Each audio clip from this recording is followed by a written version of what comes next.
District size and lack of responsiveness.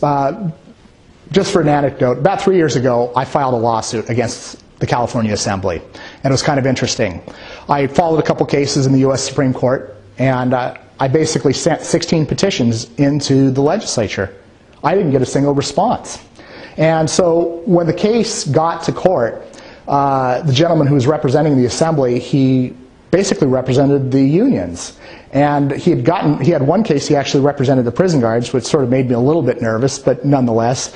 And he kept on saying his defense was that I'm equally as damaged as everybody else because the districts are so big. And I said, well, that's not really the case because I sent in 16 petitions. And I said, while the legislature was in session, they ignored all my petitions, but they were helping other people. And I said for them to survive equal protection, they would have to prove the Assembly did nothing for nobody. And even they couldn't deal with that. I ended up losing. They spent a lot of money fighting me on it, but it was a very important issue for them to make sure they stopped.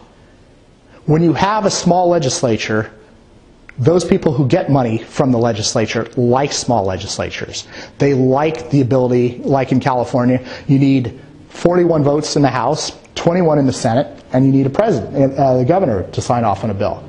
So 63 people in this state can do anything.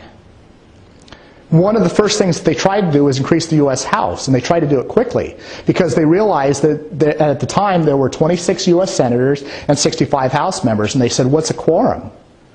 Well, 26, that's 14. And if 65, a quorum would be 33. So 14 and 33, what's the majority of that?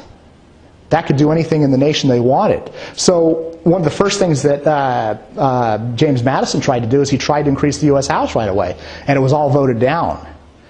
At least it's gone up a little bit since then. But again, unless representation increases as the population grows, and again, this is an issue that almost nobody looks at or even sees, or for the most part, until I bring it up to them, they've never even seen, considered, or realized that this is sort of a root cause of why everything's messed up. So anyway, so I guess the basic gist of it is, as the districts get bigger, your reps ignore you, unless you send them a $10,000 check, and then they might pay attention.